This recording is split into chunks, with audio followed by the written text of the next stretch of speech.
So I don't know about you, but I love the way that a vehicle smells after decades of mouse or mice occupation.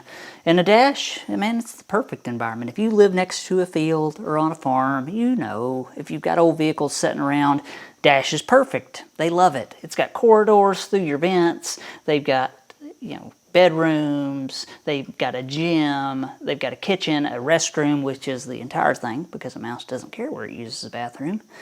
You know, and they use all the insulation and stuff, what little is left in this dash.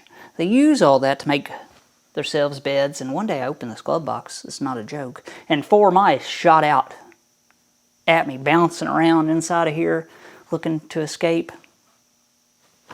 So reversing all the damage that they've done is not going to be easy. And if you would think that painting a dash, you know, it's only got to paint half of it from here down. It's got to be this color, glove box, ashtray. You would think that's not too hard, right? It's a small area. Well, let me show you why painting a dash is not easy, to get a good job anyway, and why I dread this. Let's see if we can get this glove box out. Last bolt. Okay, glove box out. Yeah, that was a mouse home, mouse house, mouse hotel for a long time.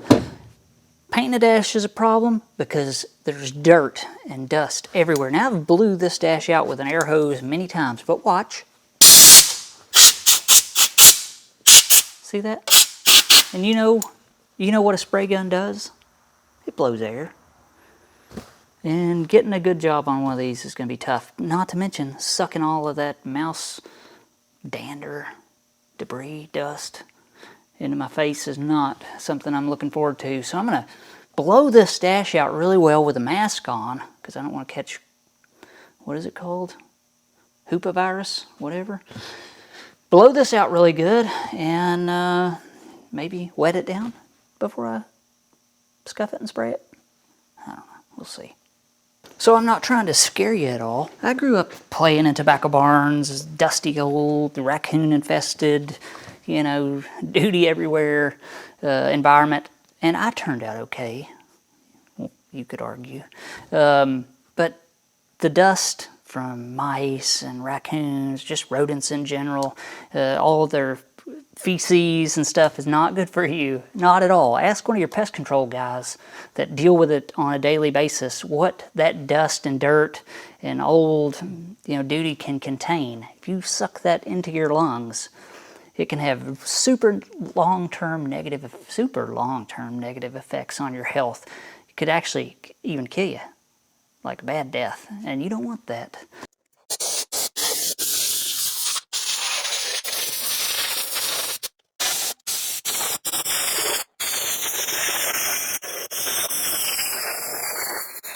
So the dash in this truck, the metal part anyway, not really been messed with too much. The stereo hadn't been cut out for the modern, you know, completely square type. It's still got the holes for the knobs, which is good, a good thing, because that usually got cut out. And those square stereos just did not fit well in these trucks. They were not designed for that. So I'm glad, actually, that that is still factory. The doors weren't cut out for speakers. You know, we've got a couple holes for toggle switches and things like that, but overall, pretty happy with the condition of the metal part of this dash anyway. Now, this is not going to be some fancy paint job. Literally going to be a wipe down, scuff, and shoot. Taping off all of the openings, you know, so I can get as little overspray on stuff as possible, but, you know, we'll do the best we can do. So if you want to exercise in patience, go ahead and tape off one of these dashes. You wouldn't necessarily have to. You know, I just don't want a ton of overspray on all the wires and the AC duct work and all that stuff that's back in behind there. And plus, I want to minimize the dust that blows out from behind there onto my paint job. So, taping all the holes off. I went through probably 12 rolls of tape in this project so far. It's a lot more tape than what you'd think. But, you know, if you're going to start a project like this, and you're going to go about it kind of the way that I did, you can budget for that. This cheap yellow Amazon tape. It's pretty good stuff, actually. This is the original color of the truck. A lot darker than the color that I chose. So I got a brand new windshield laying in the back of the truck. My brother Rick just showed up. I ordered this through him. My original windshield, not only was it chipped all up on the outside from interstate gravel, kind of hazy, it was also cracked down here where the antenna hooks, and it was starting to get kind of foggy, which is what these windshields do. So while I've got help, before I paint this dash, I'm going to get my brother and my dad to help me try to install this without breaking it. That's the plan. So we'll be able to hate it too. We'll be able to hate installing one of these too. He was the glass guy was a pro. He's a professional. He does it every day. And he hated doing these. He hates doing this. Well, here's the gasket. So let's get that glass. And Glass work in. yeah, so much risk of breaking it. That's part of it though, I guess.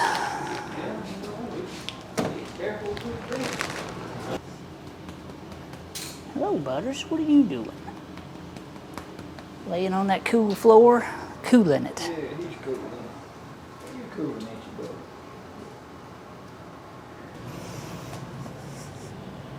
brother. The corners are your critical. The edges. That is very crucial. It'll break real easy on the corner. We can set that foam down too, I guess. Don't think we'll need it? It's just the edges. You barely chip or nick that edge, you got crack. Got a problem? Let's see, this is the outside, inside. Where's the seam at? Where's this thing put together at?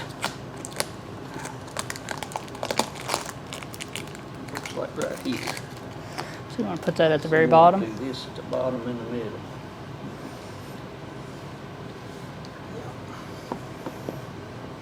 Just center that. No, yeah. Dad's gonna do this. I don't want to do it. Yeah. Yeah, I like that rotation. Do you? I think it'll be just fine. You can use that on your next one. I don't know if there'll be a next one, Rick. Not anytime soon, anyway. This truck, at the moment, still parked on my wallet. Yeah, they park pretty heavily. Yeah. Only mine don't have the flange on the bottom. Huh. Just straight? Only different. Huh. They made them a little different over the years. Depends on how old it is, I guess.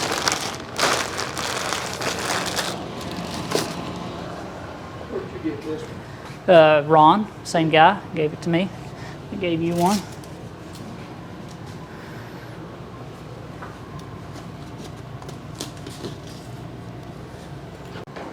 I hope we don't break it also, Rick.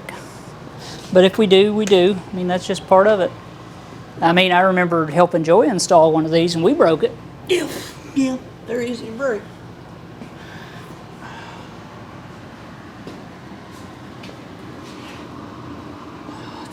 Falling out of the rubber. Better set it back down.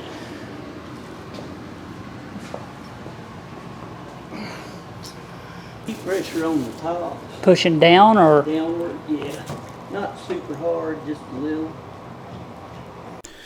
So what we're trying to do is rope this windshield in. Now there is a raised metal lip all the way around the frame, the windshield opening of this truck.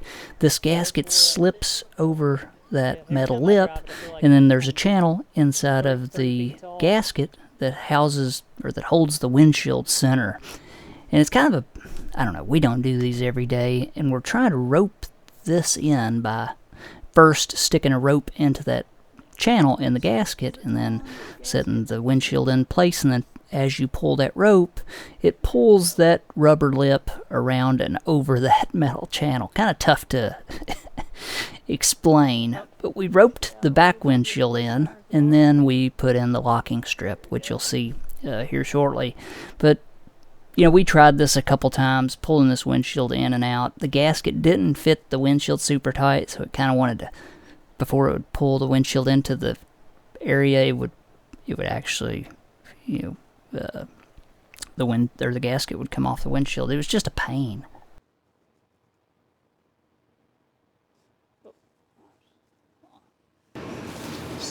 Gently. It was in right here, but it ain't in at the bottom. So let's try something different.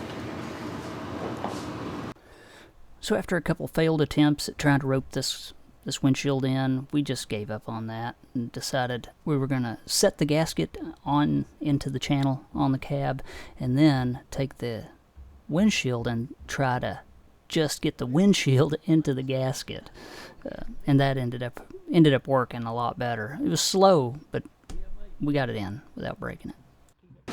Yeah, maybe just to keep it from flopping in. fall. Is it setting down? It is setting down, yeah. Okay, we're gonna need plastic tools. Okay. Can you hold that? I got it.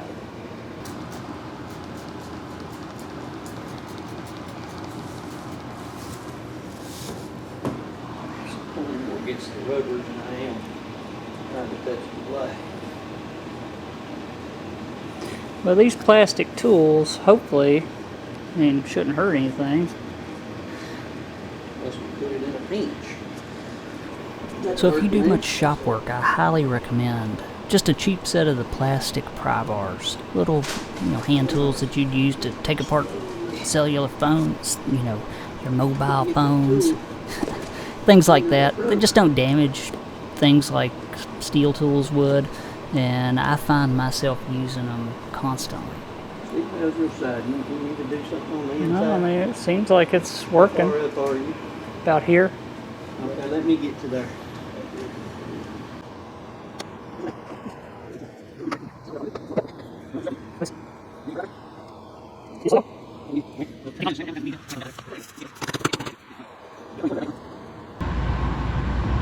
Let's put a little more soap around this thing. Yeah. Starting to dry out. It's actually working. It's working, yeah.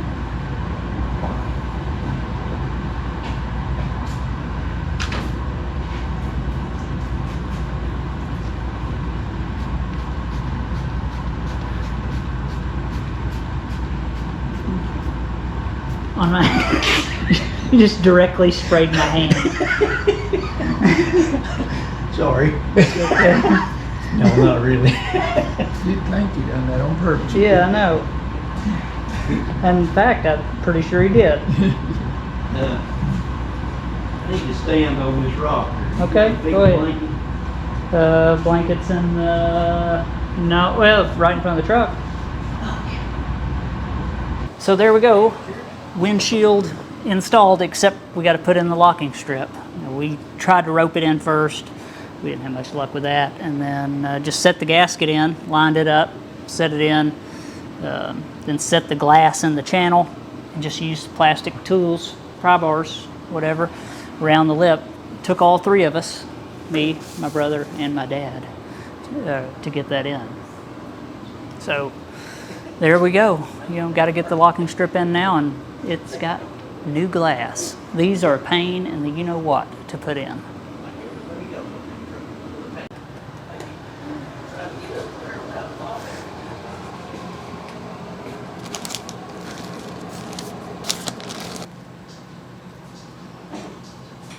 Get that corner started in there. Maybe. Plastic. This there.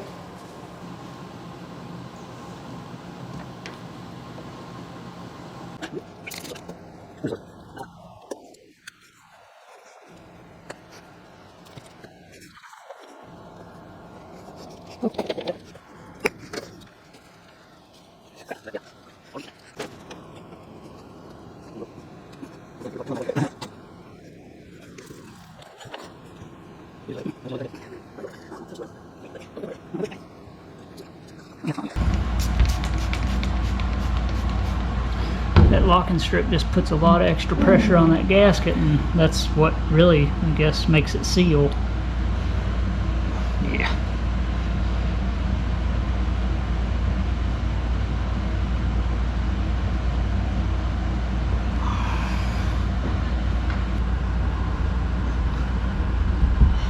Ah. Phew.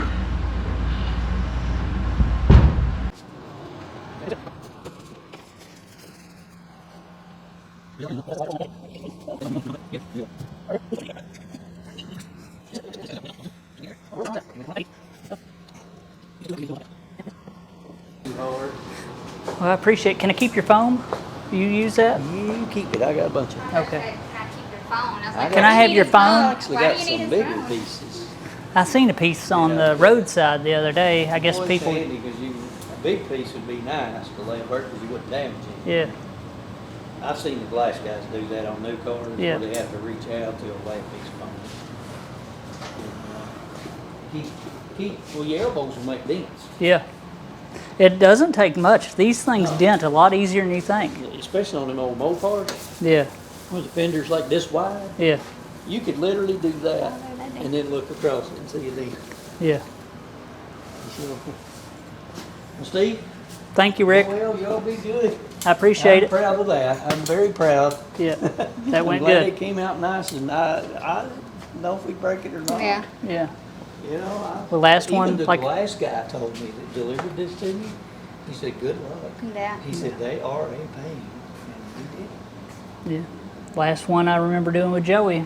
We broke it, and then you can imagine what happened after that. Oh, it was downhill from there. Yeah, it went downhill from there. Joey was not pleased. He was happy. He was not happy. I can imagine. Yeah. He was ready to break the rest of it. Yeah, he'd break the rest of them out of the truck. Well, no, we'll go visit Mom for a little longer, and then we'll go back home. So I'm just getting ready to paint this dash. Quickly want to show you my setup. I'm running an air dryer before my spray gun, just to ensure that anything that gets past all the other water collection devices in my system, that it gets caught before it goes out the gun. Because you can, a lot of people talk about dealing with fisheye and all that stuff. And yes, it can come from oil on the surface of what you're painting, but it can also come from your airline, your air system. If you've got oil in an old airline, it may just be a small amount that you don't notice any other time, but you start spraying paint, then you start getting fish eyes. So get you a good desiccant filter, water separator right before the gun. I'm also using a little Ingersoll Rand Dry Star unit that Al had brought, probably a year ago. I used that unit to paint this entire truck. Had no problems at all. Not saying you have to have that, because you don't.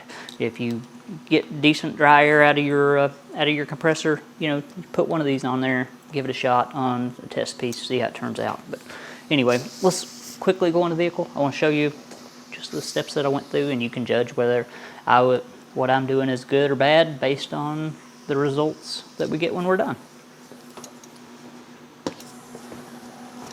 So I like using plastic because it's fast, but it's also bad about holding paint chips, dry spray, overspray on it, and then once you go back for your second, third coat, whatever, you're clear, it flakes off of the waving plastic and then blows into your paint, ruins your day. That happened twice to me on this truck, so I know, but it's quick. So what I've done, no paint in this gun. I'm just going around spraying, trying to see how this is going to act. I'm going to tape all that down before I get started, because otherwise I'll walk in here, start spraying paint, and it'll flip up somewhere, some untaped corner, and stick on the surface that I don't want it to. So do you a dry run just with air around whatever you're painting. Make sure that your masking is going to stay in place and not stick in your paint, right? So when it comes to paint, sometimes you can be really surprised on what paint cost. This brown paint that I'm using here, twice the price of the gold paint that I was using. Why? I had no idea. Maybe the rarity of the pigment, how hard it is to produce. I have no clue, but I do know that it was double, and it shocked me. Now, 50-50, 1-to-1 is our mix ratio between reducer and paint. So if you buy a gallon of paint, you actually have 2 gallons of sprayable product, right? That makes sense. So let's get this mixed up a bit. I'm not going to mix up a whole lot because I don't want to waste this stuff. And you know, we'll get it in the gun and spray it. So I want to show this one more time.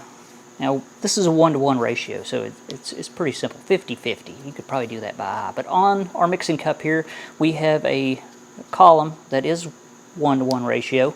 So if we pour paint up to this number 4 here, right there, in that first column, number 4, we would then pour on top of that our reducer up to the number 4 in the second column. That is all, you know, it's a 1-to-1. So it's that easy, like a 4-to-1. So 4 parts paint, you go to the number 3, then 1 part reducer, like go to the next number 3, and then 1 part, you know, whatever, activator or whatever in the next column. So super simple to use, may seem confusing, but they're super simple. I bought one of those stick-on plastic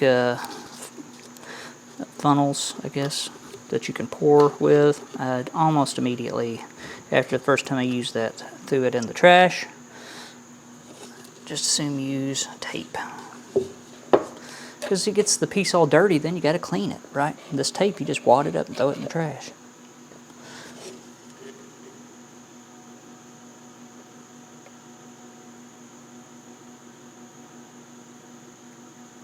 Outdoor is 71 degrees, so a little cool actually. I'm using a slow reducer, that's all I've got.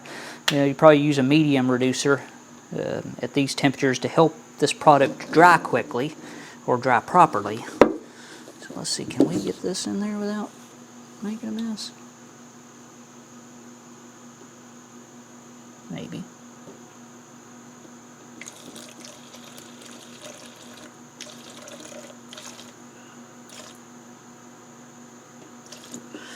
Good enough. I poured it all over my hand.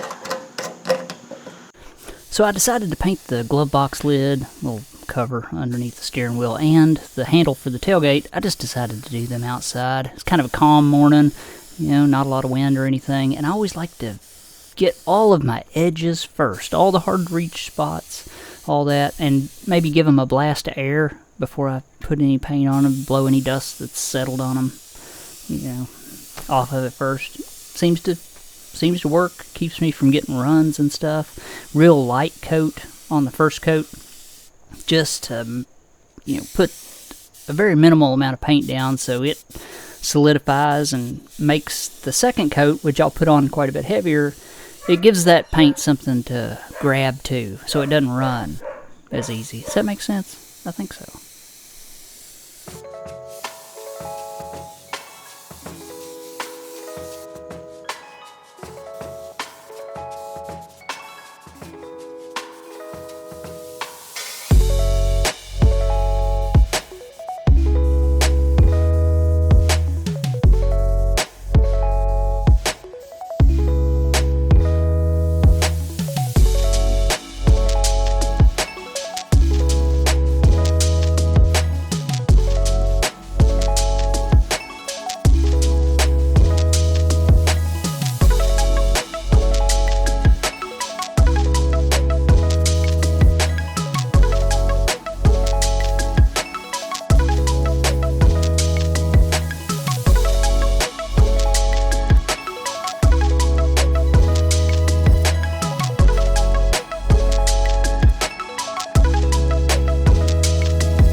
So I just got done spraying all the color. It's set for probably about 10 or 15 minutes, and now it's time to spray the clear on. Now originally the interior of this truck was sprayed with a single stage paint job, like you would see in a spray can. You spray it on, you get color and a relatively shiny surface. Well, this is not that. It's just like what I did on the outside. You spray down the color, then you spray down the clear. So about to mix up the clear and spray it on. The clear is what gives you all your UV protection and your resistance to the elements on a base coat, clear coat setup. So we're going to spray the clear on, let it dry, and it should be done. I'm only going to do one good wet coat of clear because it's not going to be needed. For 3 wet coats is not needed on the inside of a vehicle. There's, you know, it's protected from the elements already. So one good coat of clear, and we should be done. So I'm going to spray it with the same touch-up gun. This clear mixes 4 to 1. 4 parts clear, 1 part hardener.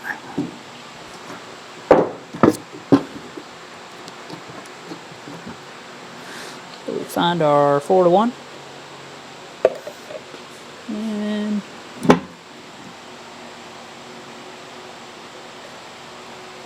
mix it up.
So the clear is on the dash, and I'm super happy to have that done. I dreaded that, to be honest. Spraying clear inside of an enclosed area, it's not good. Leave down in the comments if you've ever sprayed, you know, been in the booth or sprayed in even a paint booth clear, right? It fogs up the whole room. Even if you have good ventilation, it lingers in the air so much longer. It seems to so much longer than the color does. Not to mention, it's super sticky. I am tacky all over. Even my eyelids are, when I close them, are sticking together. So I'm glad to have that done. Now all I'm doing is waiting on the bugs to fly in it as it dries.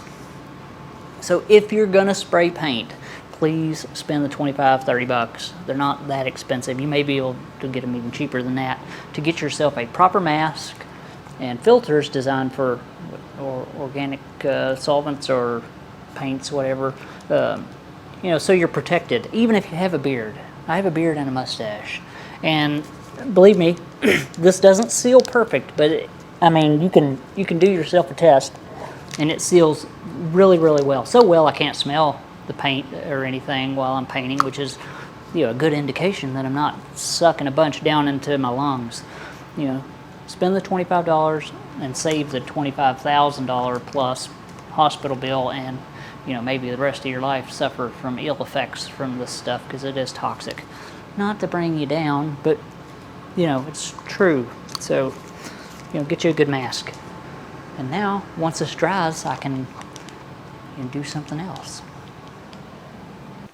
So now that I've got the outside of the truck looking pretty much like brand new, got all the metal inside the truck looking really good as well, I got to do something about all the interior pieces. Now, originally this truck was maroon on the inside, right? And all these trim pieces, right, they're 38 years old, just like the rest of the truck. And look, they look 38 years old.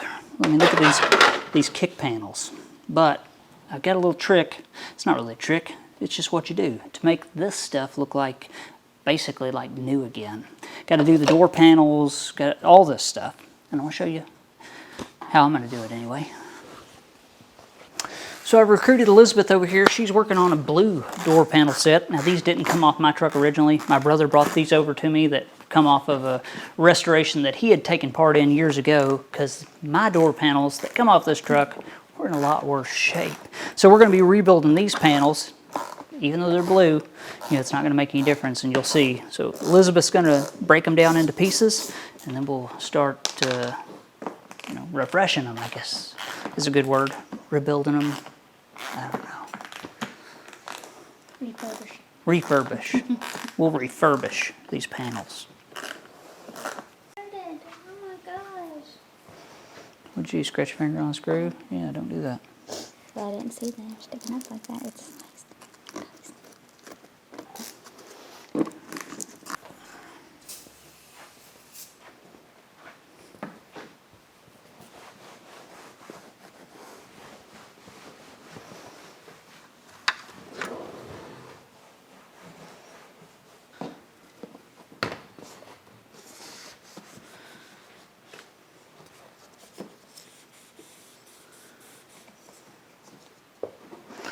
About the end of this file.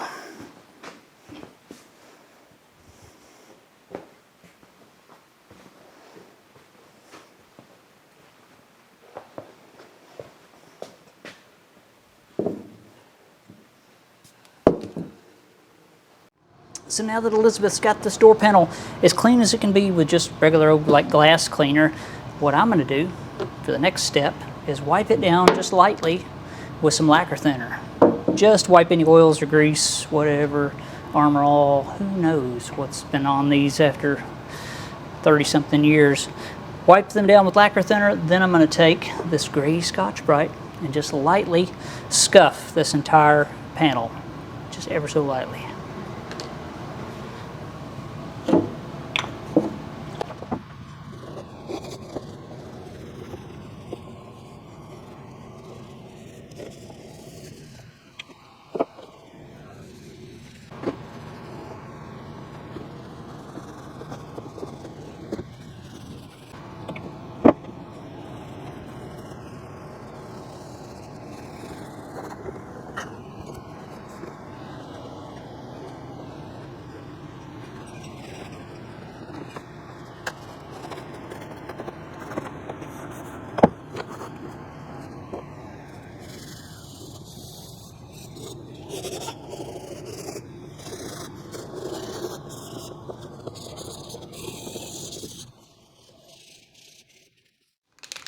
So now that it's cleaned and scuffed, we're going to use this here. It's made by Sims, and it's a plastics dye or vinyl dye, flexible coating, it's used for interior work. This is a medium prairie tan, part number 15893. Now when I spray this on, I'm going to spray it on lightly. All I want, personally, is enough color to cover this. This stuff works best, so I'm told. My brother uses this stuff all the time. If you just put on a very, very minimal amount to achieve, full color coverage, right? We're not trying to put a bunch of this stuff on, just enough to change the color, and that's it.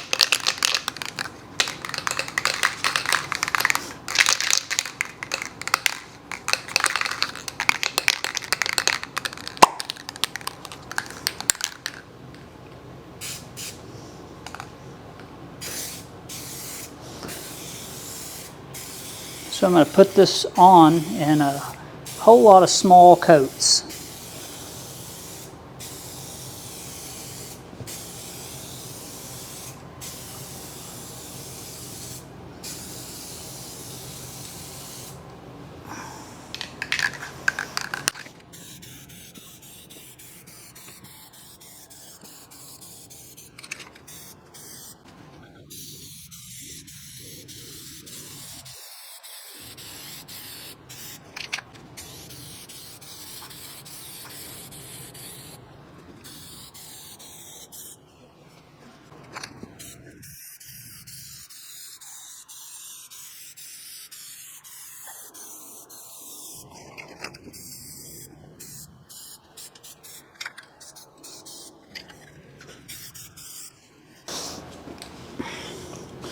So that's looking pretty good. I got even color all the way over the panel.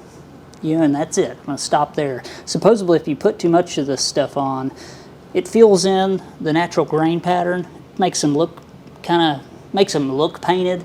Also, it's more likely to crack, chip, and flake off.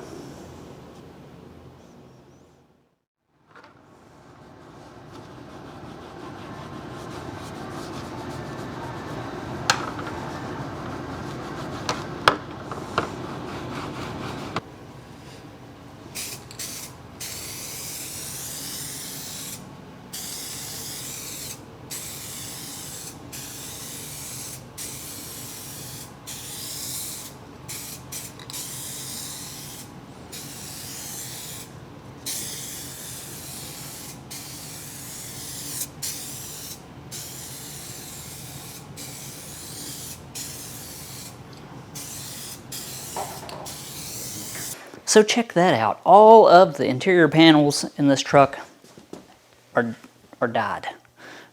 They haven't died. I dyed them.